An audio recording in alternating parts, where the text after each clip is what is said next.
The hours before the Pope landed, Senate Democrats killed a ban on late-term abortions, something the Catholic Church isn't exactly in favor of. Have you been paying any attention at all in Sunday school?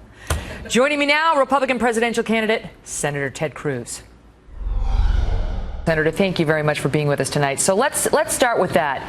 Do you think there's a reason why the media is trying to draw this as some sort of a rift between the Republicans running for office, all of them, and the Holy Father? Oh, of course there is. You know, it's great to be with you, Megyn. Look, the mainstream media, they are not fair and impartial observers. They are partisans. They are Obama's #1 protectors, and they're rooting for Hillary.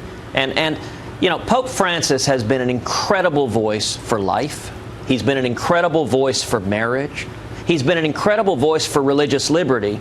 And on all three of them, we are seeing an assault that is unprecedented in the history of our country. You know, the Democrats and the media don't want to talk about the fact that today Senate Democrats stood virtually united in support of late-term abortion. They don't want to talk about these horrifying Planned Parenthood videos that show them selling the body parts of unborn children. They don't want to talk about the assault on marriage that Pope Francis has stood up against, and they certainly don't address the continued assault on religious liberty.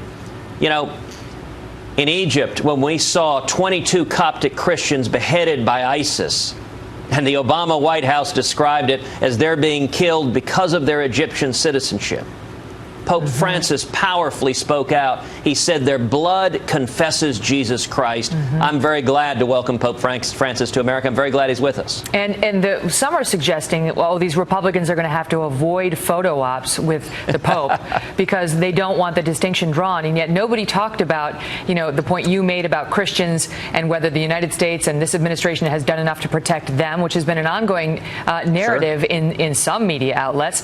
Or, for example, forget the abortion thing, which we'll talk about in a minute. But what about Little Sisters of the Poor, which the Obama administration has successfully sued to make them give the okay in writing such that their employees can get contraception, which Pope Francis may not love?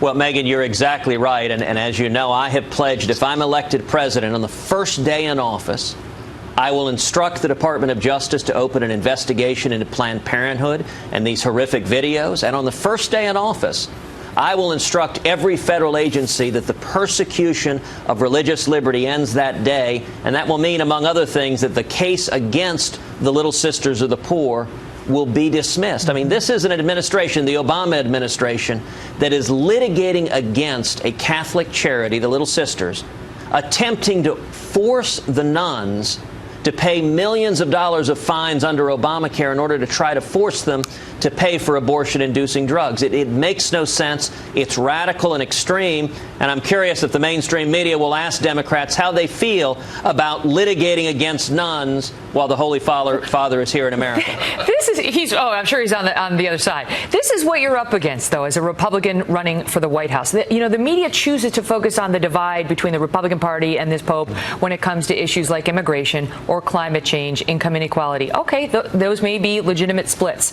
But where is the focus on the fact that he's going to go address a joint session of Congress that just today refused to sign off on a ban of 20-week abortions of a 5-month-old baby in the womb? That they stood up and said, we don't want to ban that. Even if there's an exception for the life of the mother, we're still not going to get behind that. That is not highlighted, and yet the same media, I'm going to give you the floor, but the same media, New York Times, look at the headline they put out about Nancy Pelosi on September 21st. Look at this. In Pelosi, strong Catholic faith and abortion rights coexist. That's fine. You can coexist if it's pro-choice. But if you want to coexist when it comes to any income inequality or immigration, you need to avoid your photo ops with the Pope. Well, the media, as I said, are partisans, and they're trying to distract the public. They're trying to lie to the public.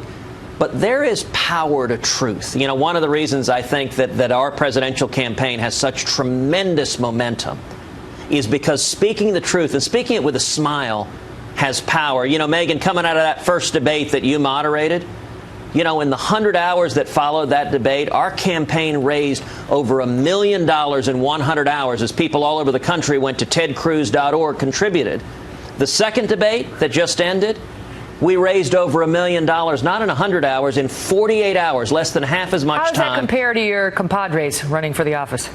Well, none of them have announced their results, so that suggests they didn't do all that well. What I can tell you is in the campaign so far, out of 17 Republican candidates, our campaign has raised the most money. We've had some 300,000 contributions. The average contribution is $81. People go to tedcruz.org. 81. Interesting.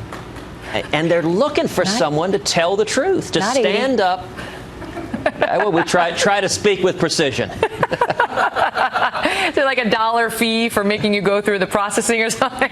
Senator Cruz, it's always great to see you. It's great to be with you, Megyn. Thank you.